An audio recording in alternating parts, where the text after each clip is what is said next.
Nero Wolfe and the dead man who watched the CCTV. They still captured the truth. A dead man watching, and a killer hiding in plain sight. Chapter 1, A Widow and 16 Screens. If there's one thing that makes Nero Wolfe expand like a thundercloud, it's the doorbell between 11 o'clock and 12 o'clock. Those are his orchid hours, sacred as the Constitution and twice as fussy.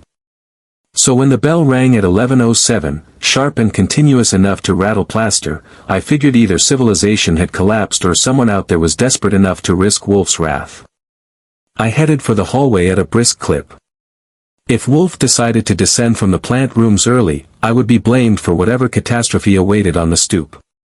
He believes all interruptions stem directly from my personal failings. I opened the door. A woman stood there, wrapped in a coat that had once known style but now looked like it had lost a fistfight with grief. Her dark hair was scraped back without enthusiasm, her eyes red-rimmed in a way no makeup counter could cure, and her mouth was set with the kind of determination people get when they've run out of alternatives. "Are you Archie Goodwin?" she asked. "That's right," I said. "If you're selling encyclopedias, I already own Volume F. But if the world has ended, come in and I'll get you coffee." She blinked. "My name is Henry Kessler. I need to see Mr. Wolfe. It's about my husband. He's dead." "Well, that'll do it." "Come in," I said, stepping aside. "Dead husbands get priority." I took her coat and guided her to the red leather chair in Wolfe's office, the client's seat. She sat as though afraid the cushions might dissolve beneath her. I gave her a box of tissues and went upstairs to break the news to Wolfe, who was probably baby-talking to orchids. The plant room smelled like humidity, flower sap, and Wolfe's devotion. He stood in the middle of it like a great yellow mountain draped in a smock, mist sprayer in hand. He turned his head half an inch, his version of a gasp. "What now?" he demanded. "A potential client," I said. "Female. Bereaved. Fragile. And smart enough to ask for you." He grunted. "Bring her down. And Archie, do not allow her to drip on anything." I brought him down instead. 10 minutes later, after the orchids had been tucked in and the smock discarded, Wolfe heaved himself into the big yellow chair. He pressed his palms on the desk as if anchoring himself against the storm he expected. "Madam," he said, eyeing her with that calculating gaze that weighed grief against solvency, "you have suffered a loss. Please relate its details succinctly." She swallowed. "My husband, Henry Kessler, was head of security at the Mandel Exchange. A jewelry house," Wolfe said. "High value. Considerable temptation." "Yes," she said faintly. 3 nights ago he was found dead in the control room, the room where all the CCTV screens are. They said it was probably his heart. He worked too hard, he didn't sleep well, but yesterday the police told me they found digitalis in his system." Wolfe sucked in air, slow and thoughtful. "Digitalis is occasionally medicinal. At other times it is fatal." Her eyes filled. "They don't know yet if it was an accident, or something else." "Poison," I said. "Or a practical joke from the universe." She reached into her handbag and pulled out an envelope with creases that suggested it had been opened and closed a dozen times. "This came yesterday," she said. "I don't know who sent it." She handed the photograph to me. "I've seen crime photos in every condition, blurry, blood-stained, poorly lit, but this one did something different. It tried to contradict the coroner. It was a still frame from a security feed. A small, cramped room, concrete walls, metal desk, 16 screens in a grid glowing like distant city windows. In the chair sat a heavy-set man in shirt sleeves. His head leaned sideways, not quite natural, not quite wrong. A coffee cup perched near his hand. The timestamp in the corner read 23:17. 3 nights ago. 17 minutes past 11. The night guard had found him at approximately 11:21. According to medical estimates, Henry had been dead for at least 20 minutes by then. So this shows your husband alive at a moment when he was supposedly dead, Wolfe said. Yes. Her hands twisted. Inspector Kramer says the timestamp might be faked. But he also says the photo suggests suicide. That Henry sat there watching the screens until... She couldn't finish. Did he smoke? I asked. No. He lectured strangers who did. I nodded. There were cigarette butts in the ashtray in the photo, dark-banded tips, and that was a question for later. Wolfe took the picture, studied it as if searching for the photographer's fingerprints, then laid it flat. Mrs. Kessler, he said, why would anyone send this to you? I don't know, she whispered. Henry told me, 2 weeks ago, that something strange was happening at work. Inventory inconsistencies. Camera logs that didn't match. He said somebody was tampering with the system. She drew in a shuddering breath. 2 nights before he died, I told him to quit. We fought. I begged him to leave that job. He refused, said he needed to see something through. That if he walked away now, the consequences would be worse. That hung in the room like a loose wire waiting to spark. Did he name anyone? Wolfe asked. No. Just that someone was interfering with security. He seemed frightened. But Henry never admitted fear. Not even then. Wolfe tapped a finger against the photograph. The police will investigate in their fashion, he said. Inspector Kramer has a talent for irritation, but not always for subtlety. What do you want from me? I want to know what happened in that room, she said. I want to know what Henry discovered. And I want to know why somebody sent me this. If he was murdered, I want the truth. If he wasn't, I want the doubt gone. Your resources? Wolfe asked bluntly.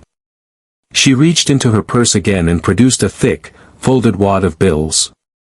5,000 as a retainer, she said. I can afford more if necessary.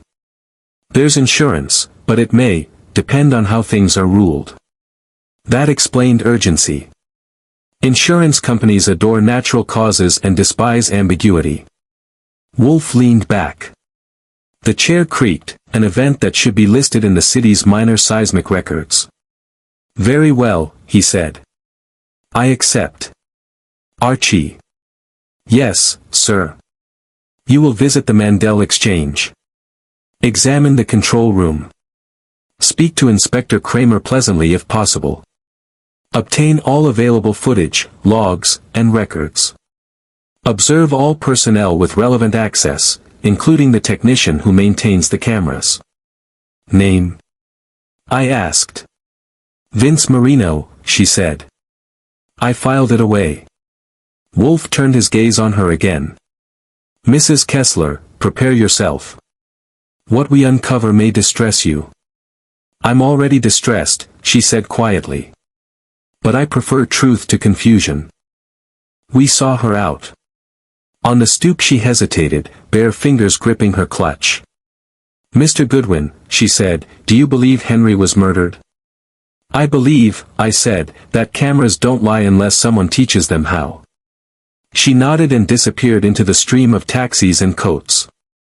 I put on my hat, buttoned my coat, and headed for the curb. A yellow cab swung over. 47th and 5th, I said. We pulled into traffic. New York glided past, brownstones, diners, cigarette ads, neon flickers, and I sat back, holding a photograph of a man who was either dead or alive at 11:17 p.m. One thing was certain, somebody had gone to great trouble to make sure we couldn't tell which. Chapter 2, The Room Full of Eyes. I've been to my share of basements in mid-century New York. They come in 3 basic varieties: rat-infested, steam-pipe labyrinth, and high-security dungeon. The Mandel Exchange basement leaned hard toward the 3rd category, the kind where even the shadows seemed to check visitor badges. My cab dropped me off on 47th and 5th, between 2 delivery trucks whose drivers were arguing about whose grandmother made the worst meatloaf. The exchange entryway glimmered with enough glass and chrome to make a movie star feel underdressed. Inside, the air had a faint metallic tang, the scent of expensive things being watched closely. A guard in a navy uniform stepped in front of me before the doors had finished revolving. "Business?" he asked, giving me the kind of once-over that suggests my suit didn't quite pass inspection. "Archie Goodwin," I said. "I have an appointment with Inspector Kramer. Unless he's been taken hostage, in which case you should call somebody braver." That earned me a twitch of the mouth. He lifted a phone, spoke a code into it, and then stepped aside. "Basement. Control wing. He's expecting you." Lucky man. The elevator dropped me fast enough to make my stomach consider taking the stairs next time. The doors opened to a long gray hallway lit by fluorescents plotting to give future generations migraines. Down the hall, through a wall of reinforced glass, I spotted Inspector Kramer, trademark hat, unlit cigar, and the posture of a man who takes every crime personally. He saw me and grimaced. That meant he was in a good mood. "Goodwin," he barked as the door buzzed open. "If you tell me Wolfe thinks he can do my job better, I'll have you thrown out so hard you'll land in next week." "I'll pass it along," I said. "But I'm here in peace. Mrs. Kessler hired us." Kramer grunted. "Yeah, well, she shouldn't have. We've got no murder case here. Just a man with a heart that stopped cooperating. And digitalis that got a little too enthusiastic," I said. He scowled. "Medical examiner hasn't ruled yet. He might if you stop glaring at him." He sucked the cigar like he was trying to break it. "Come on. I'll show you the damn room." We walked through another locked door and into the control room, the one I'd seen in the photograph. It was smaller in person, or maybe claustrophobia shrinks dimensions. 16 screens lined the wall in a grid, each one glowing faintly with still frames of corridors, display floors, and vault-adjacent hallways. To the right sat the desk, a battered thing covered in logbooks, notepads, 2 pens, and an ashtray full of cigarette butts with maroon bands. "Henry didn't smoke," I said. Kramer nodded.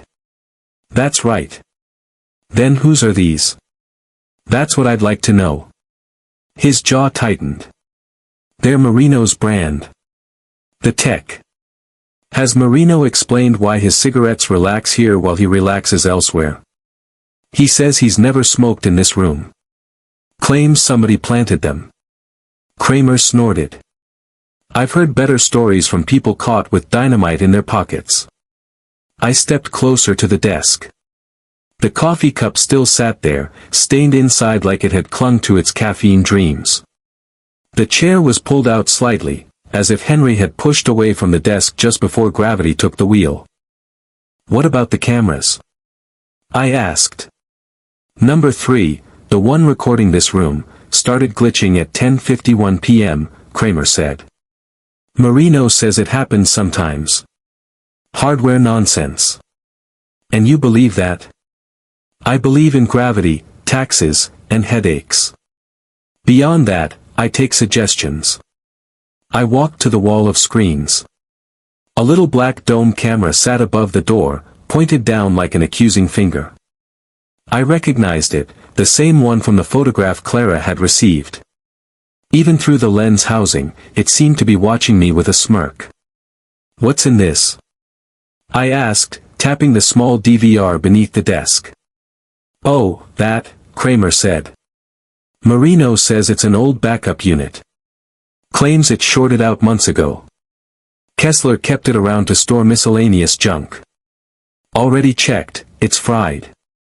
"Conveniently fried," I said. "You sound like Wolfe. That's hurtful." He grunted. "Look, Goodwin, here's what we know. Kessler came on shift at 6. Marino checked in around 8 to fix a flickering feed. They chatted, nothing special. Marino left at 9:15. After that, nobody goes in or out until the guard finds Kessler at 11:21. Card reader logs confirm it. Unless someone piggybacked, I said. We checked the corridor cameras. No one passed. Unless the cameras lied. That earned me a narrow look. You got something to share? Just a hypothesis, I said. Wolfe's or yours? Yes. Before Kramer could analyze my charm, the door opened and in walked a guy in his mid-30s, hair slicked back, shirt wrinkled, tie defeated. His narrow shoulders tried to look confident but didn't quite convince his eyes. Speak of the devil, Kramer muttered. Marino, this is Goodwin. Try not to lie too much, it tires us all. Marino wet his lips. I already told you everything. And you'll tell it again, I said. With smaller pauses, if possible. Kramer folded his arms. Now's your chance, Goodwin. Go on. I turned to Marino. Why were your cigarette butts in this room? I don't smoke in here, he said quickly. I smoke outside. Somebody must have planted them. I asked. Why? To frame you as a man who disobeys OSHA. His throat bobbed. I only come in here to fix things. Henry was particular about smoking. So you deny sitting in this chair any time after 9:15 that night? Yes. I left. I swear it. I watched him. The guy looked like someone who'd been carrying a balloon full of guilt and was waiting for it to pop. What about the glitch? I asked. Camera 3 dying right after you left. It wasn't because of me, he said. Sometimes the feeds loop or freeze. It happens. Does it happen at the exact moment your boss dies? He flinched. Kramer sighed. Look, Goodwin, we ran talks, we're waiting on results, but I'm telling you, if this is a murder, it's a real fancy one. Too fancy. Fancier than sending a widow a photo of her husband looking alive after he's dead. Marino stiffened. What photo? Never mind, I said. Just a small gift someone mailed. I don't suppose you enjoy sending anonymous mail. He didn't answer. I walked the perimeter of the room, cataloging things Wolfe would want to know, the indicator lights over the door, the faint scorch marks on the outlet under the DVR, a subtle difference in dust patterns along the cable routes. The room felt wrong. Not messy or disturbed, wrong. Like someone had moved pieces just enough to make the picture blurry. Well, I said, this has been lively. Inspector, I'll take copies of all logs and footage if you're feeling generous. I'm not, he said. But you can view them upstairs under supervision. Then supervisor me. We left Marino behind, though he looked like he wished he could leave himself behind, and headed to a security office where 2 men monitored camera feeds with the enthusiasm of tax clerks. Kramer pulled up the corridor footage. Between 10 and 11, nothing moved. Nobody walked past the door. Nobody stopped. Nothing but a faint flicker at 9:03 p.m. What's that? I asked. Minor building surge, the operator said. Happened once. Only once? I asked. Yep. Kramer raised an eyebrow. Don't get any ideas. I collect ideas like people collect stamps, I said. Some are rarer than others. After we reviewed what existed, which wasn't much, I headed back to the brownstone. New York outside had turned colder, the kind of sharp-edged winter that pushes pedestrians faster and makes cabs honk out of principle. When I got home, Wolfe was in his chair with a bottle of beer, looking like a king who had been forced to rule on an empty stomach. Well, he said. It's cozy, I said. If you like cement, dead screens, and nervous technicians. I gave him everything. The cigarette butts, the glitch, the corridor flicker, Marino's sweat, Kramer's irritation, and the DVR that had gone to meet its maker. Wolfe tapped his fingers. A system intended to reveal all has revealed nothing. That is deliberate. And the camera dying right when Henry does? Also deliberate. He studied the photograph again. This is a paradox, Archie. A man alive in a room where he is dead. Someone labored to create this. Someone feared what Kessler might have seen. And now that someone knows we're looking. Yes, Wolfe said. That is what makes this interesting. And with Wolfe, interesting, is just another word for dangerous. Chapter 3, Orchids, Insurance, and Other Fragile Things. When I pushed open the door to the brownstone that evening, my nose met two familiar and contradictory scents, Fritz's veal on the stove, and Wolfe's disapproval brewing somewhere upstairs like a thundercloud that had learned English. I hung up my hat and coat, wondering which of those smells I'd have to deal with first. Turned out it was both. Wolfe descended the stairs like an avalanche wearing slippers. His expression suggested he'd been thinking too hard, possibly about me. Well, he said, planting himself in the office doorway. Well, I echoed, your orchids haven't wilted, the house hasn't burned down, and Kramer still has his temper. A productive day all around. Report. He wheeled toward his chair with that precise glide that makes the furniture fear him. I gave him the highlights, the dead DVR, the cigarette butts, the camera glitch, Kramer's blood pressure, and the corridor flicker at 9:03 p.m. He listened with closed eyes, which meant he was absorbing it, filing it away, and rearranging the universe to suit his theories. When I finished, he opened one eye halfway. Archie, a control room is not a conjurer's tent. A camera does not cease to record at the exact moment its subject dies unless someone desires it. Even cameras have stage fright, I said. Especially when a corpse is involved. He ignored me. Digitalis, he murmured. Cigarette butts. A flicker. A technician with debts. And theft. Thief. I said. You already have one. He frowned. No. But if something illicit occurred at the exchange, it may relate to Mr. Kessler's concerns. I was about to ask what concerns he meant when the front bell rang. Wolfe stiffened. Blast. Relax, I said. Maybe it's a Girl Scout selling cookies. It is 10 minutes before dinner, he growled. No one sensible rings at this hour. That narrows it down, I said and headed to the hall. It wasn't a Girl Scout. It was Clara Kessler, coat clutched tight, face pale from wind and worry. She looked like she'd walked here despite the temperature. Mrs. Kessler, I said, guiding her inside, if you're here to ruin Wolfe's dinner hour, you're going to win a medal. I'm sorry, she whispered. But I found something. And I don't know what it means. That line gets you past any door in this house. I brought her into the office. Wolfe regarded her with the expression of a man watching someone interrupt the last chapter of a book he was enjoying. Madam, he said, managing civility by half an inch, you bring news? She nodded and opened her purse. Out came a stack of papers, insurance forms, letters, policy summaries, and a small blue folder. Henry updated his insurance 3 weeks ago, she said. I didn't know. I only found this today.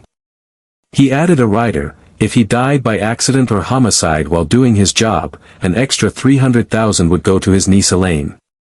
Elaine. That was new. Wolfe's brows rose. He altered his policy recently, he said. And the beneficiary for the rider was not you? No, she whispered. His sister's daughter. She's 26. A schoolteacher. Henry helped her with her tuition, rent, things like that. But he never told me he changed this.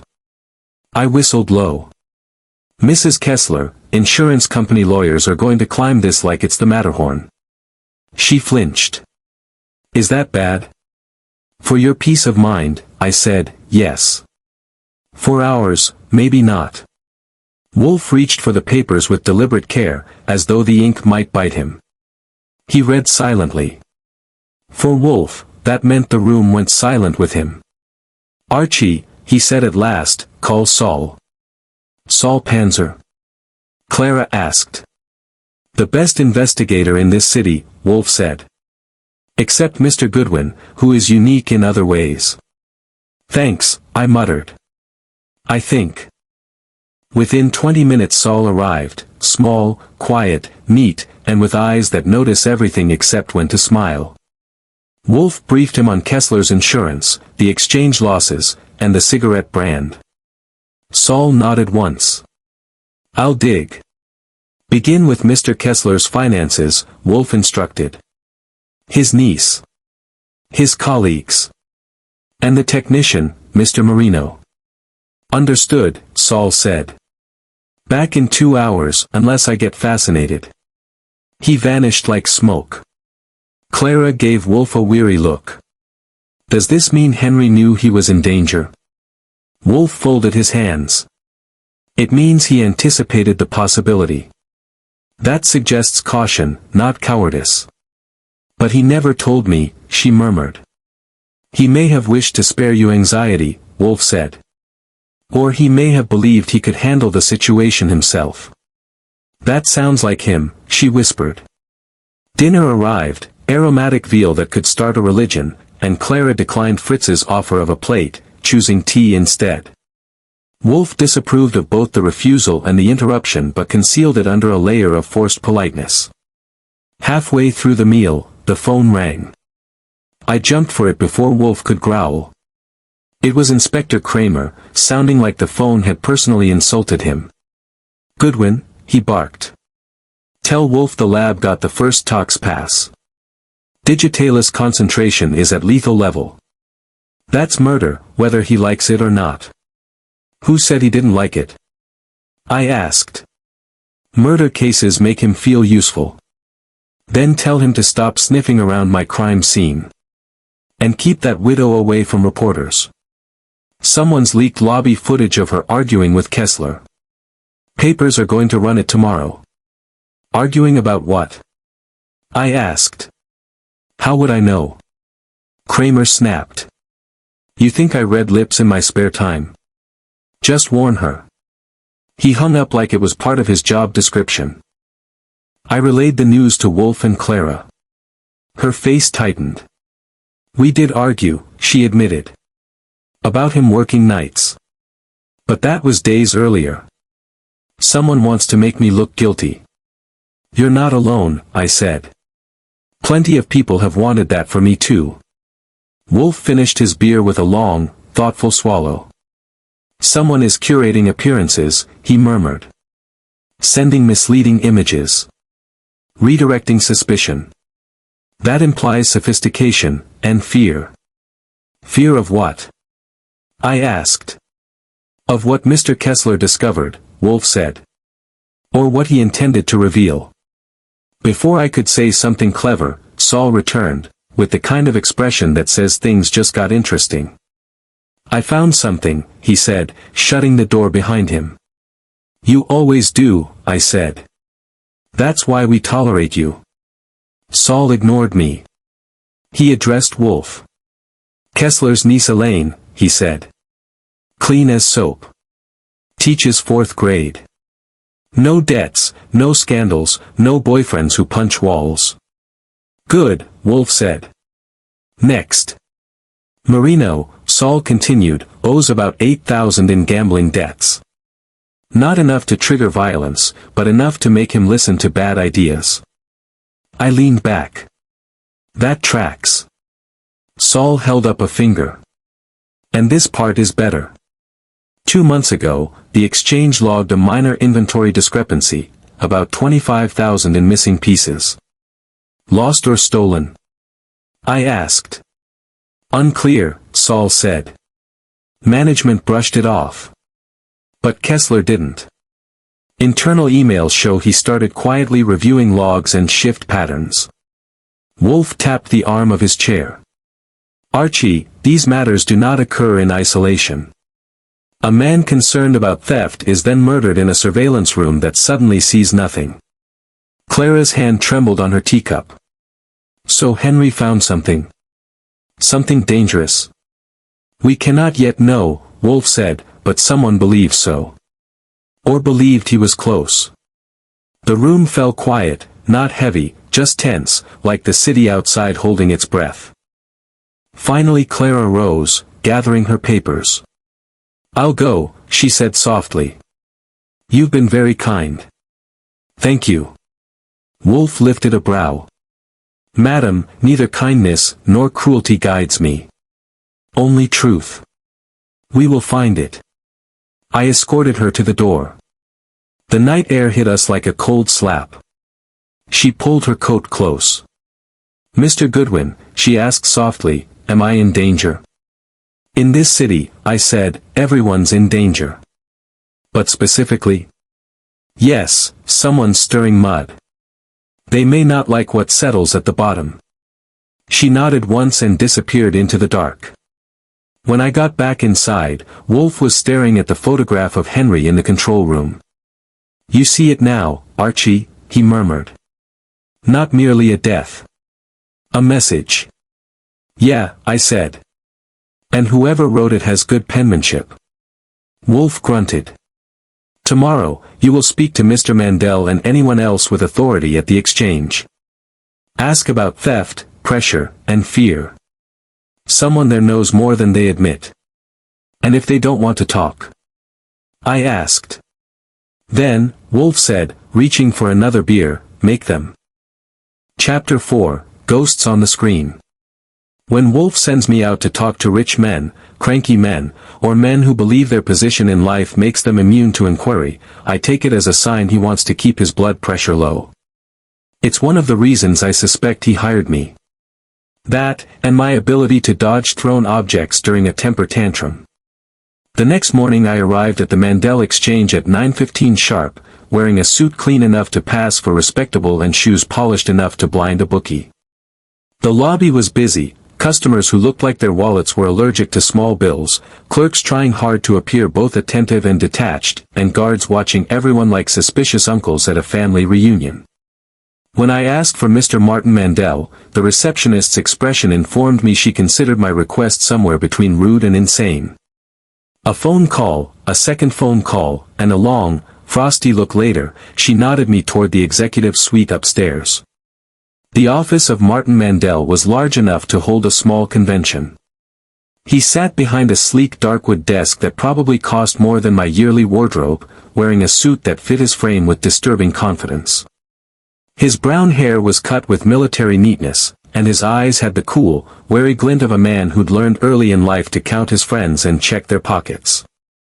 "Mr. Goodwin," he said, rising to shake my hand. "Inspector Kramer warned me you'd be visiting." I smiled. I didn't know he cared enough to warn anyone. Mandel gestured toward a leather chair. I sat. He remained standing, the power move of men who enjoy height advantages. "I won't pretend this isn't a difficult time," he said. "Henry Kessler was valuable to us. Thorough. Loyal. Rare qualities." "Especially loyal," I said. "Except when he's dead on duty. That tends to dampen the performance rating." He grimaced. "I'm sure this is stressful for his widow." "And you," I added. He paused just long enough for my instincts to perk up. Then he nodded. "Yes. Of course. Time to get into the mud." "Mr. Mandel," I said, "I'll cut to it. Your security chief suspected theft. He tightened procedures. He irritated some people. And now he's dead under circumstances that aren't clear enough for anyone's comfort." Mandel studied me for a long, chilly moment. "What exactly are you implying?" "That if you know something, this is a great time to share." His jaw tightened. "We have had discrepancies," he admitted. "Small ones. Nothing that indicates internal sabotage. Except the $200,000 in missing merchandise," I said. He winced, just a flicker. "I see Kramer has been thorough." "You could say that." He moved to the window, looking down at Fifth Avenue as if waiting for inspiration to stroll by wearing a mink. "Yes, we've had losses. Items not matching logs. Delayed transfers. Henry believed someone was manipulating the system. Someone with access? I asked. Yes. Mandel turned. He told me he wanted more time before involving the police. He was close to proving something. But he wouldn't tell me what. He wanted to avoid alerting the wrong party. Which party? I asked. I don't know, he said. But Henry and I disagreed. He wanted stricter authority over the guards and tech teams. Some people didn't appreciate being scrutinized. Name names, I said. Leon Roddick, Mandel said reluctantly. One of our senior partners. He accused Henry of paranoia. Said the new procedures were disrupting business. They argued. More than once. That fit neatly. Too neatly. And the technician? I asked. Vince Marino. Mandel's expression darkened. A capable man. But Henry thought he relied too much on shortcuts. He mentioned concerns about some camera irregularities. Camera irregularities, I repeated. Like glitches? Yes. Feed freezes. Delayed resets. Minor things. Marino insisted they were technical quirks. I'm guessing Henry wasn't convinced. No, Mandel admitted. And now he's gone. He sat behind his desk again, suddenly looking smaller in the giant room. Mr. Goodwin, he said quietly, do you believe Henry was murdered? I believe someone went to trouble to make it look like he wasn't. He looked down. If there's anything I can do. Be available, I said. And honest. When I left his office, the receptionist tried to pretend she wasn't eavesdropping. I rewarded her effort with a wink that made her blush and scowl at the same time.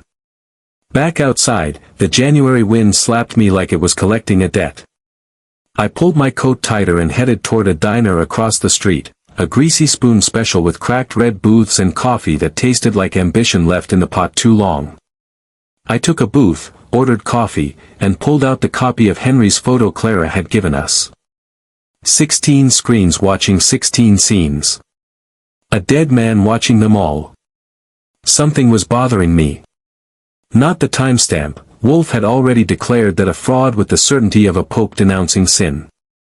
No, it was the angle. The photo showed Henry leaning forward, slightly left. In the duplicate reflection on one of the screens, the angle showed him leaning slightly right. Two angles. Two cameras. But if both cameras caught the same moment, why were they misaligned? Unless the footage had been layered. Or spliced. My musings were interrupted when someone slid into the booth opposite me without asking. It was Saul Panzer. Saul doesn't sit unless he has news. His face was calm, but his eyebrows had a brace-yourself angle. You smell like coffee, he said.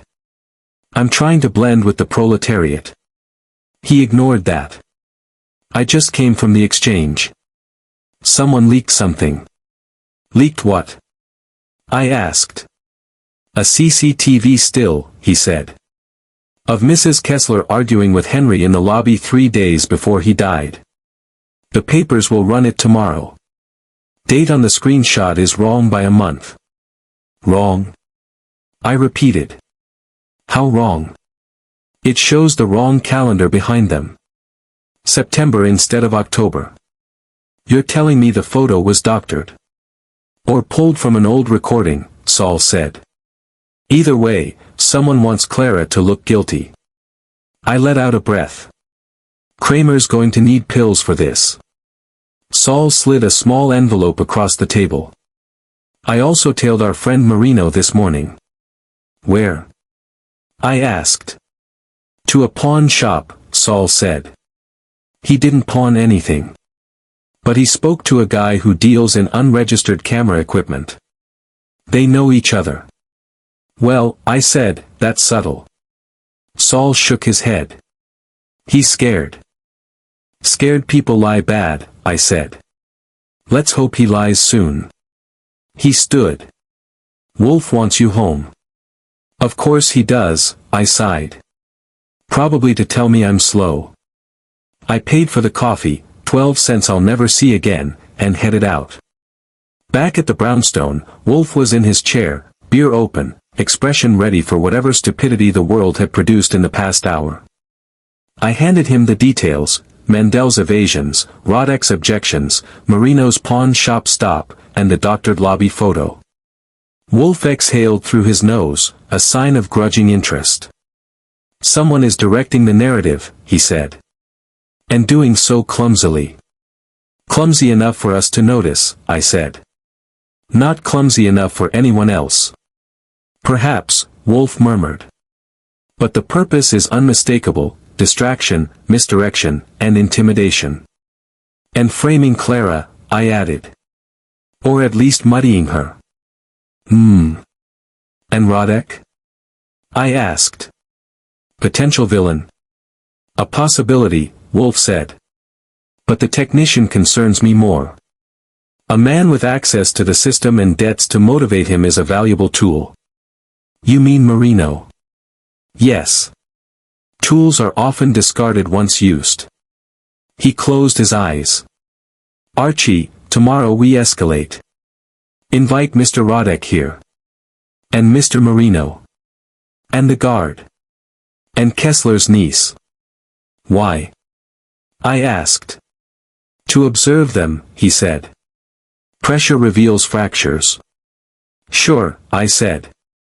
But fractures in what? In truth, Wolfe said softly. And in patience. And knowing Wolfe, he intended to break both. Chapter 5, A Loop for a Noose.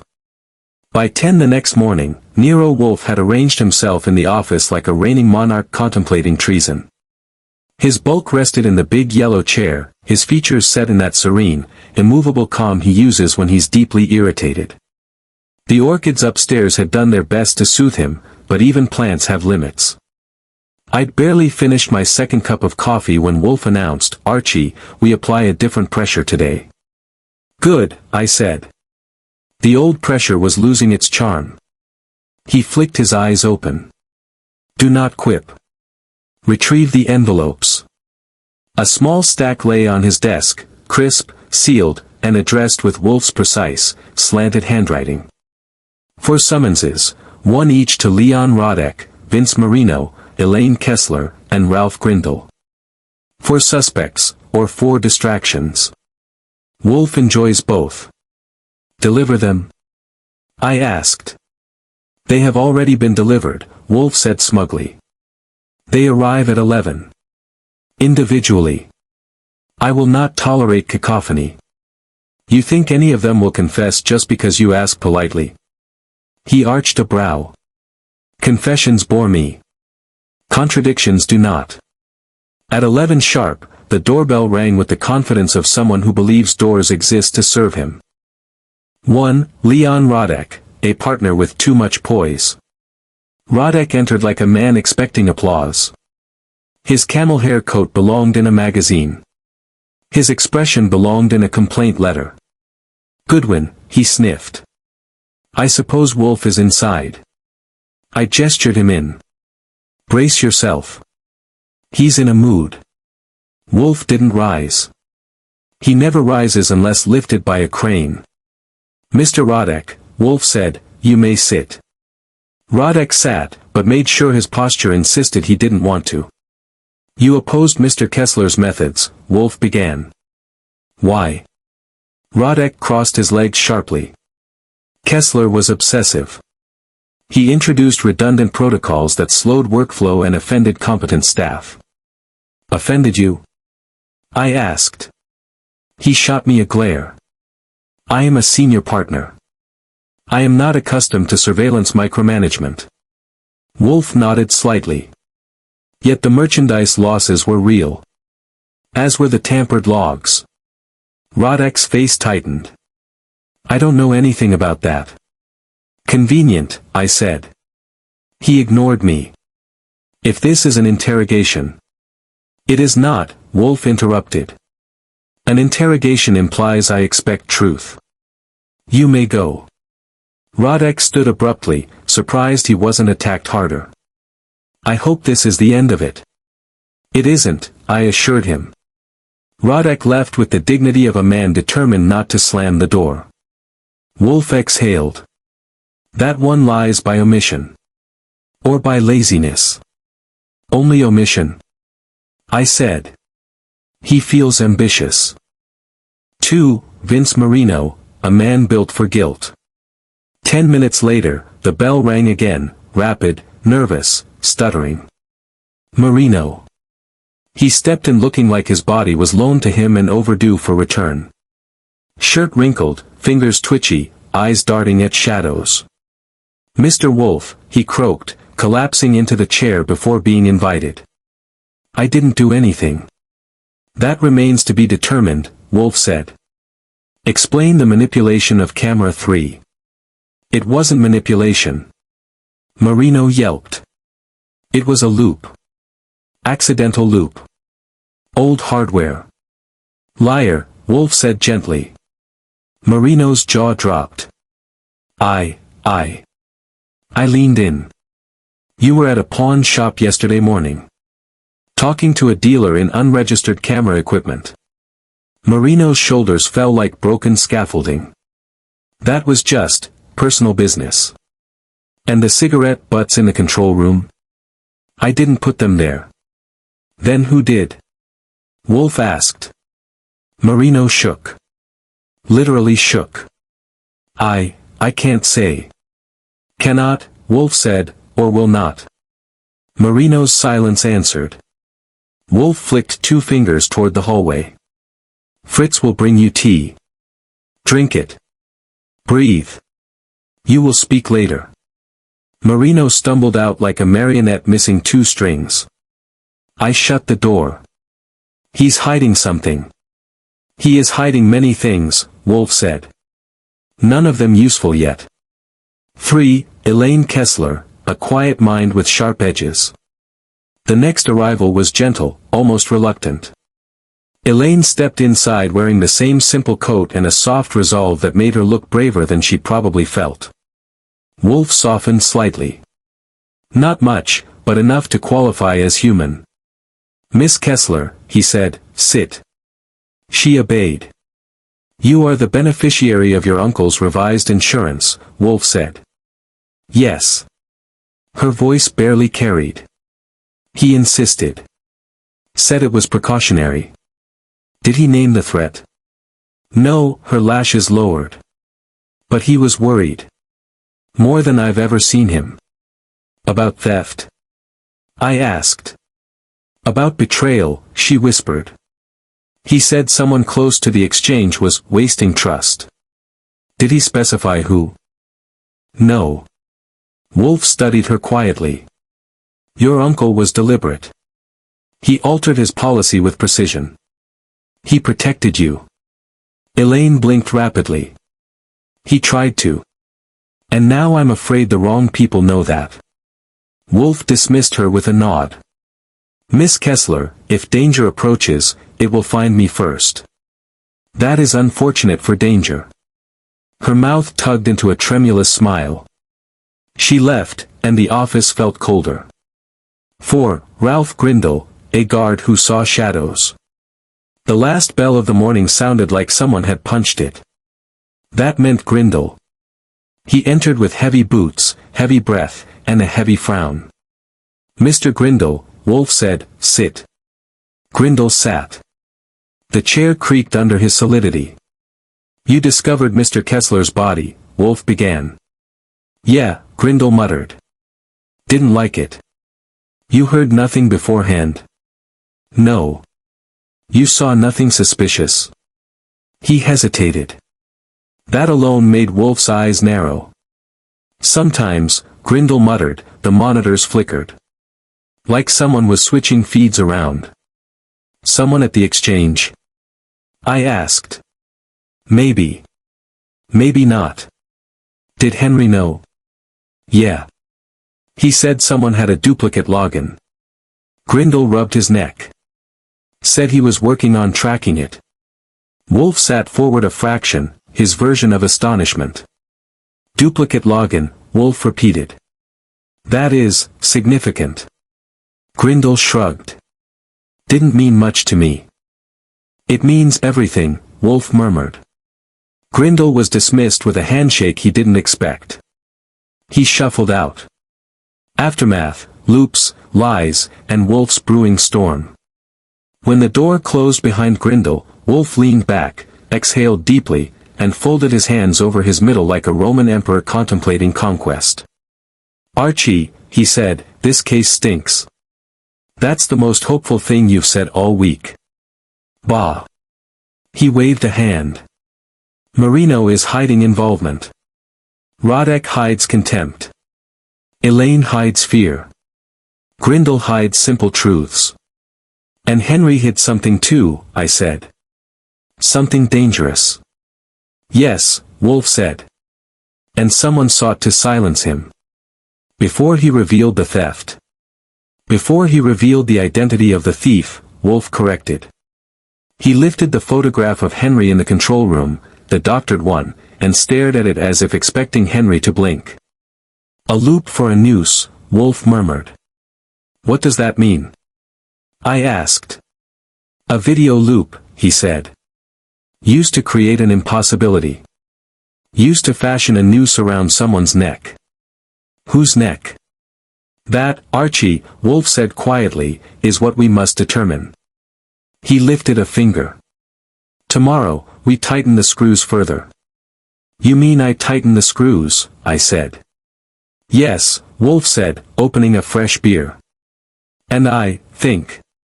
Which is Wolfe's way of saying the world should brace itself. Chapter 6, When the Cameras Blush. I've always said New York mornings come in two varieties, the kind where you wake up feeling like a clean sheet of paper, and the kind where the universe has already scribbled on you. The morning after our parade of suspects, I woke up scribbled. Too many lies, too many half-truths, and one photograph that refused to behave. Wolfe, of course, woke up as pristine as ever. When I came downstairs at 9, he was already in the office with a pile of correspondence and a glass of tomato juice, which he claims prepares him for the world. I think it prepares the world for him. He didn't bother with greetings. Archie, he said, you must go to the Mandel Exchange again. Today. That makes 3 visits in 48 hours, I said. At this rate they'll give me an employee badge. Good, he said. Badges open doors. He slid a folded sheet across his desk. A rough diagram of the control room wiring and the access conduits behind it. His handwriting is neat enough to shame architects. What am I looking for? I asked. A perturbation, Wolfe said. An anomaly. Something that should not exist, yet does. Meaning? Meaning, Wolfe grunted, someone tampered with the surveillance system in a manner that requires physical access. Go early. Before Mr. Marino arrives. Marino's jumpy, I said. He might faint if he finds me inside a wall. Then faint on top of him, Wolfe said. So long as you look. I pocketed the diagram and headed out. Back at the exchange. The building was half asleep when I arrived at 7:15. A sleepy guard nodded me through after a glance at my license. I made my way downstairs through the concrete corridor that seemed determined to stay gloomy no matter how many watts the fluorescence pumped out. Inside the control room, the air felt stale, as if still holding its breath from the night Henry died. I moved to the panel behind the desk, unscrewed it, and crawled into the maintenance cavity with my flashlight. It was tight enough to make me reconsider breakfast. Wolfe had been right, of course. The wiring wasn't as it should be. Cables that should have been grouped were routed separately, and 2 junctions had tool scratches too fresh to be part of the original installation. One bundle of wires, the one tied to camera 3, had been stripped, rewrapped, and clamped again.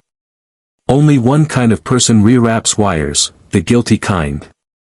As I bent closer for a better look, a voice behind me said, "You can't be in there." I backed out fast enough to bang my shoulder. Marino stood in the doorway. He looked even more frazzled than usual, hair crooked, jacket unbuttoned, and eyes darting like a man watching ghosts. "You're early," I said. "So are you," he replied. "I'm a morning person," I said. "What's your excuse?" He opened his mouth, closed it, and then muttered, "Things need checking." "Funny," I said. "That's what I'm doing." His eyes drifted to the exposed wiring. He paled. "Leave that alone." "Why?" I asked. He swallowed. "Because it's dangerous." "No," I said. "What's dangerous is lying about it." That hit him like a slap. His hands shook. "I didn't want things to get worse." "Meaning what?" I pressed. But Marino clammed up. His fear wasn't random, it had a focus. Something he knew, something he wished he didn't. And the way he kept glancing at the wires told me he wasn't scared of electricity.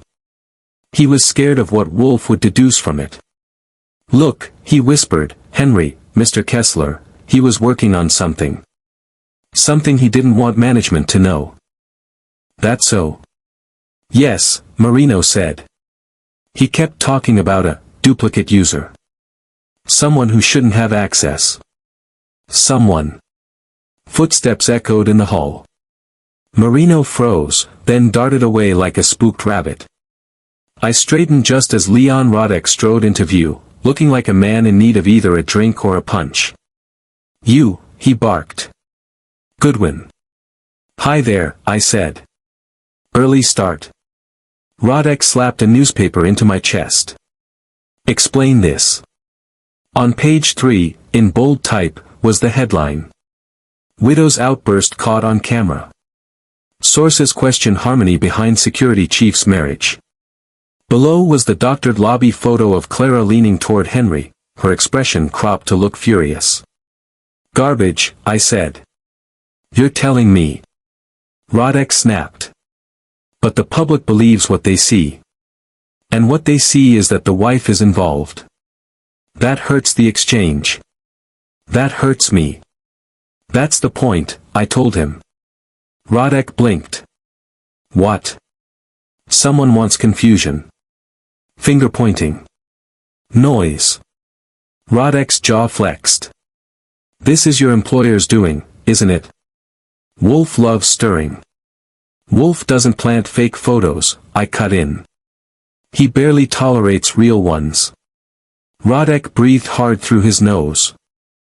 Then, surprisingly, he asked, "Goodwin, do you think Henry was murdered?" I studied him. Rodek was too polished to be a natural liar. But polished men can panic. "I think someone wants us to look in the wrong direction," I said. "And that usually means something worse is in the right one." Before Rodek could demand clarification, my phone buzzed. I excused myself and answered. "Archie," Wolfe said. "Return. Bring nothing. Do not stop for coffee." I wasn't going to. "Do not stop for anything," he corrected. "Come. Now." When Wolfe gets urgent, it's not because he wants to ask about my diet. Back to the brownstone. Wolfe was seated at his desk when I returned, hands steepled, eyes slitted in that way that turns his brain into a furnace. "Report," he commanded. I gave him the details, the rewired junction, Marino's panic attack, Rodek's newspaper meltdown, the whispered mention of a duplicate user, and the rising tension at the exchange. When I finished, Wolfe grunted. "Archie," he said, "we are not confronting a simple thief. Or a simple murderer. So we're confronting a complicated one," I said. "Good." I was getting bored. Wolfe scowled. "Someone manipulated the camera network with intention. Someone who understood not only electronics but human psychology. Consider, why show the widow quarreling with her husband? Why present Mr. Kessler alive after he was dead? To mislead," I said. "To embarrass," Wolfe added. "To distract. To cause the cameras to lie. This manipulation," he went on, "required not only access but rehearsal. Someone built a loop that was convincing at first glance but not upon analysis. A loop, I said, that makes cameras blush. Exactly, Wolfe said, pleased-eyed caught on. A deception hidden where truth is assumed. Saturday, and the wiring. Corrupted deliberately, Wolfe said. To allow external or remote control. That duplicate user is no myth. You think someone off the book has access? He nodded. A ghost in the machine. I met a scared technician, I said. And a senior partner out for blood. Wolfe shut his eyes. Archie, we provoke the ghost. How? With bait, he said. We leak something desirable. What kind of something? Something they believe Henry died to protect. And do we have such a thing? I asked. No, Wolfe said, opening a beer. Which is why we shall invent it. I raised an eyebrow. Careful. Kramer hates invented things. Then, Wolfe said smoothly, let us ensure our invention attracts only the guilty. He took a long drink, wiped his mouth, and said. Archie, tomorrow you will go fishing. For what? I asked. Wolfe smiled, the small, terrible smile that means chess pieces are about to fall. For whoever made the cameras blush. Chapter 7, The Last Piece of Tape. In the Nero Wolfe household, mornings follow a rigid schedule, Wolfe's orchids from 9 to 11, Fritz's breakfast precision at 8, and my attempts to get a word out of Wolfe before noon generally failing. But on the morning after our little expedition with Elaine and Marino, the routine cracked, because Wolfe was already in the office at 9, planted in his chair like a mountain preparing for avalanche. He didn't look up as I entered. Archie. That single word had the punch of a subpoena. Yes, sir. We are close, he said. Infuriatingly close. And yet one piece eludes me. The last piece of tape. Actual tape, I asked, or metaphorical? Both, he grunted. Sit. I sat. Wolfe tapped a stack of papers, the doctored logs, the witness statements, and the photograph that started this circus. The killer depends on false images. Looping footage. Altered timestamps. Synthetic truth. But to forge, one must use something real. And that is what I want. So what's the plan? To agitate him, Wolfe said. The murderer must expose himself. Good, I said. We like exposure. I do not, Wolfe snapped. I like clarity. Which we lack. Before I could answer, the phone rang. I picked it up. Goodwin. A low, shaken voice. It's Grindle. Ralph Grindle, the night guard who always looked like someone stole his lunch money in 1947 and he never got over it. What's wrong? I asked. We need to meet, he whispered. Not at the exchange. Somewhere else. Wolfe gestured sharply. Go. Where? I asked Grindle. He named a diner near the East River, a place where the coffee could strip paint and the customers looked like they preferred it that way. 20 minutes, he said. Please. He hung up before I could refuse. Wolfe's eyes narrowed. You will go. And if it's a trap? Then, Wolfe said, you are armed with intelligence, wit, and your fists. My fists aren't bulletproof. That is your failing, Wolfe muttered. At the diner. The diner sat between a laundromat and a shuttered fish market, both of which looked healthier than the diner itself. Inside smelled of old grease and existential dread. Grindle sat in the back booth, hunched over a mug of coffee like it was the last warm thing in his life. When I slid into the seat across from him, he nearly jumped out of his skin. Relax, I said. If anyone's shooting today, it won't be me. He swallowed. Goodwin. I'm in trouble. Real trouble. You work security. Trouble is your brand. No, he hissed. Not this kind. He pulled a folded sheet from his coat. I found this yesterday. I didn't know who else to trust. I unfolded it. A security log printout. But one entry had been circled. Camera 3 override, 10:50 p.m. User ID, Kessler_H. Henry. I said. He was already dead then. Exactly, Grindle whispered. He didn't do this. No kidding, I said. So who did? That's the point, Grindle said, shaking. Someone used Henry's credentials. Someone who had full admin access. Someone who wanted to make it look like Henry tampered with the system before he died. A frame job. Clean and nasty. You're sure this is real? I asked. It was printed from the terminal in the backup room, he said. The one nobody uses anymore. Henry made me swear to check it weekly. And did you? Every Thursday. And you found this? He nodded. Today's Thursday. Just then, the diner door swung open. A man stepped in. Tall. Gray coat. Straight posture. Eyes sharp enough to slice a steak. The same figure I'd seen watching Elaine's building. Grindle froze. That's him. The duplicate login guy? I asked. Grindle didn't answer. He was too busy trembling. The man in the gray coat scanned the diner. His gaze swept past me, paused. And then continued.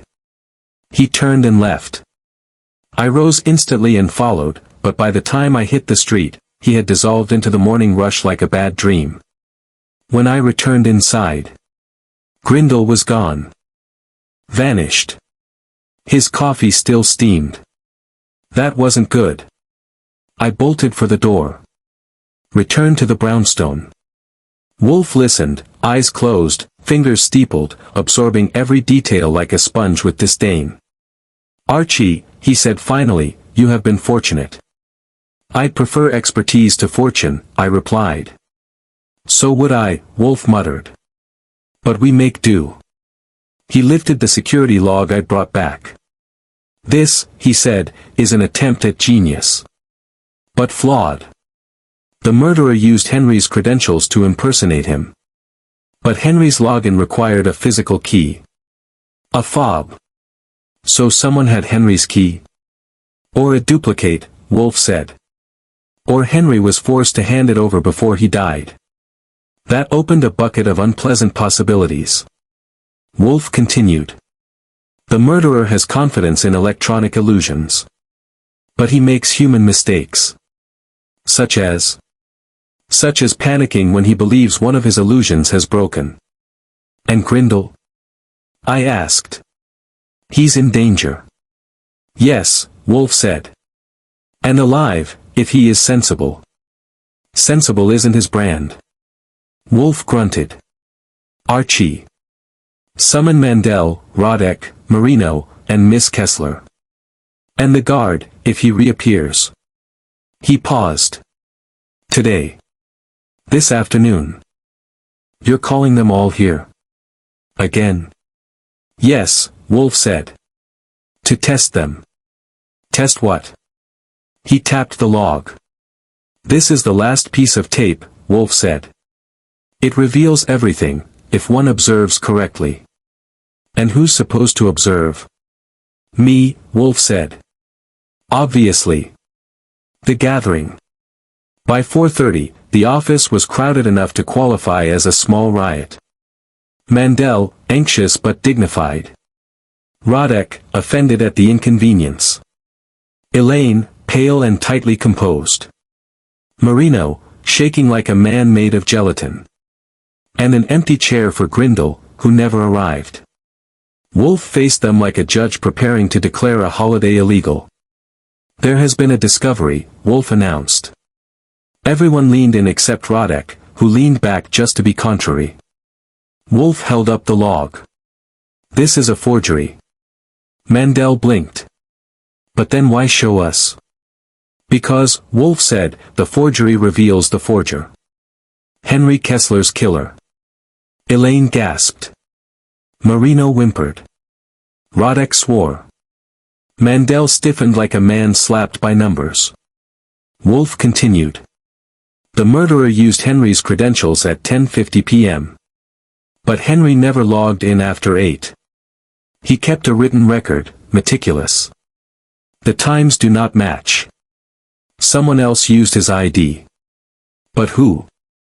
Elaine whispered. Wolfe didn't answer. He was watching faces. Watching reactions. Seeing who crumbled. Someone did. I saw it. Wolfe definitely saw it. But he didn't speak. Not yet. Tomorrow, Wolfe said, I will present my conclusion. The room erupted with protests. Wolfe cut them off with one raised hand. You may all leave. They did, most reluctantly. That night. After the last footsteps faded, Wolfe sat back, exhaled deeply, and reached for a bottle of beer. You know, don't you? I asked. Yes, Wolfe said. And me? You, Wolfe said, suspect. That's my job. He took a long drink. Tomorrow, Wolfe repeated, we end this. And I knew he meant it. The tape had played for the last time. Now it was the murderer's turn. Chapter 8, The Dead Man Who Watched the CCTV. If Nero Wolfe ever invites every suspect into our office at once, it usually means one of two things. Either he's about to solve a case, or he's about to commit a crime of etiquette so severe society may never recover. That evening, as I arranged chairs in Wolfe's office like a stagehand preparing for a courtroom drama, I suspected both. Wolfe sat in his oversized throne chair, perfectly still except for one finger tapping the armrest. That tap meant he was prepared. Dangerous. And annoyed, the trifecta that guarantees results. Archie, Wolfe said without opening his eyes, verify Fritz has secured the back entrance. He has, I said. If anyone tries escaping through the kitchen window, Fritz will beat them to death with a casserole dish. Exaggeration, Wolfe muttered, but adequate. The doorbell rang. They're early, I said. They are frightened, Wolfe corrected. Let them in. The gathering. In came the cast of our crooked drama. Martin Mandel, trying to appear calm but failing spectacularly. Leon Rodek, offended by the air around him. Elaine Kessler, pale and tense but brave. Vince Marino, who looked like he might faint into the nearest decorative plant. Ralph Grindle, summoned successfully after 3 hours of coaxing. None of them looked at each other. That was interesting. Wolves look at each other before biting. These ones avoided eye contact entirely. Wolfe opened his eyes. Sit. They sat. You have been gathered, Wolfe said, because Henry Kessler's murderer has made a critical error. Rodek scoffed. You cannot make that claim without evidence. Wolfe lifted a heavy eyebrow. Evidence is abundant. Intelligence, less so. I hid my grin behind a notepad. Wolfe continued. Henry Kessler did not die of natural causes. He was poisoned with digitalis, administered slowly, consistently, and precisely. Marino whimpered. Mandel swallowed. Elaine's hand trembled in her lap. Wolfe pointed at the photograph on his desk, the one showing Henry supposedly alive in the control room, time-stamped after his death. This image is the murderer's first falsehood. The cameras did not lie, they were made to lie. Someone looped footage. Someone altered timestamps. Someone edited Henry's stillness into apparent life. Rodek cleared his throat. But why would anyone? Stop talking, Wolfe commanded. Rodek shut up instantly. A miracle worth recording. Henry, Wolfe went on, discovered theft at the exchange. Quiet theft. Measured, careful. Someone was siphoning inventory and hiding it behind altered logs and delayed resets. And Henry caught them, Elaine whispered. Yes, Wolfe said. And that made him dangerous. He gestured to the printed security log, the one Grindle had shown me. This falsified entry, Wolfe said, is the murderer's second falsehood. A fabricated override under Henry's login, created to make him appear complicit. But the killer misunderstood his target. Wolfe leaned forward. Henry Kessler kept handwritten notes of every login he performed. His written records contradict the falsified system record entirely. Mandel blinked. You mean? Yes, Wolfe snapped. Henry did not log in at 10:50 p.m. He could not have. The murderer forged the record. Rodek glared at Grindle. You brought this? You fool. Silence, Wolfe thundered. They silenced. Wolfe took a breath. We now examine motive, he said. Henry suspected theft. Someone feared exposure. Someone created a false timeline, staged a dead man watching monitors, and framed his widow through doctored footage leaked to the press. Elaine stiffened. Mandel muttered something I didn't catch. Wolfe gestured to me. Archie. I stepped forward with the small metal object Wolfe had given me earlier, retrieved from the wiring nest behind the control room panel. This, I said, holding it up, was embedded behind the DVR panel. A wireless looping module. External activation. Not exchange issued. Mandel stared. Where did this come from? From your basement, I said. Wolfe spoke again. To install such a device, one needs technical knowledge beyond Marino's. And access beyond Henry's. And confidence to return repeatedly unnoticed. All eyes turned to Marino. He shook his head violently. I didn't. I swear. I didn't install anything. You didn't, Wolfe agreed calmly. You merely panicked about your gambling debts. And someone exploited your fear. I watched Marino sag with relief. Then who, he began. But Wolfe wasn't ready for the reveal yet. Not fully. The dead man's clue. Consider, Wolfe said, the paradox of the photograph. He tapped the image. A dead man watching CCTV. Impossible. Yet someone created the image to imply possibility. He pointed to camera 3. It glitched at 10:51 p.m., exactly when Henry collapsed. Convenient. But not natural. When Archie examined the wiring, he discovered tampering. Someone rerouted the feed to mask the real moment. He paused. And someone else stood in the doorway as Henry died. The room froze. Someone Henry recognized, Wolfe said. Someone he did not expect to kill him. Elaine gasped. Rodek coughed. Mandel whispered, Dear God. Marino whimpered again. Grindle stared at the floor. Wolfe lifted his chin. The murderer entered silently. Admin override. Duplicate key. Duplicate login.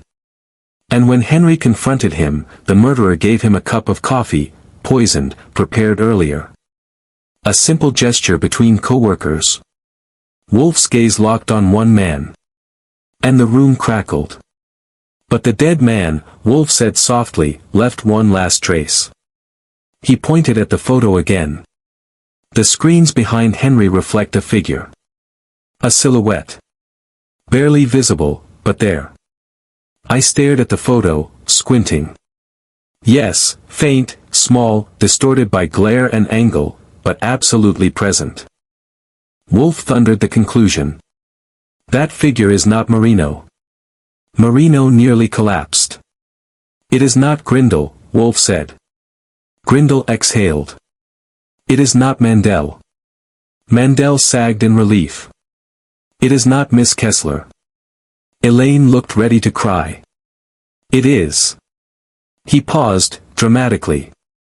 Leon Rodek. Rodek lunged to his feet. That's ridiculous.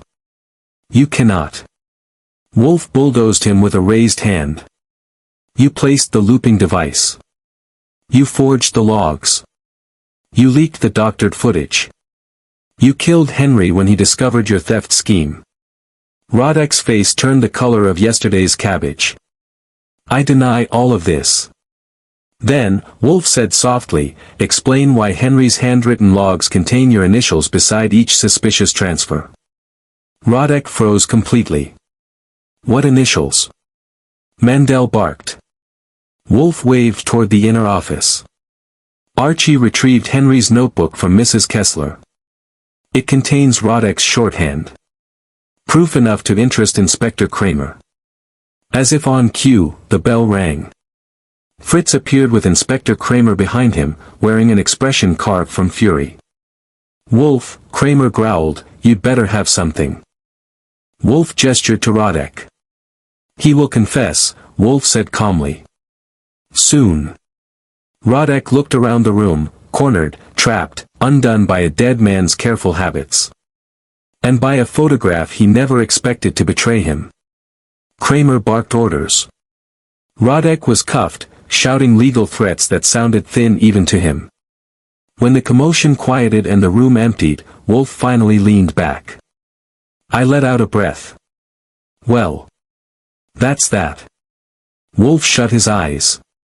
The murderer, he said, depended on the cameras to tell lies. And a dead man, I said, made them tell the truth. Wolfe grunted. Satisfactory. He opened a fresh beer. Archie, he said, bring me the second one. This case has disturbed my routine. And that, in Wolfe's world, is the true crime.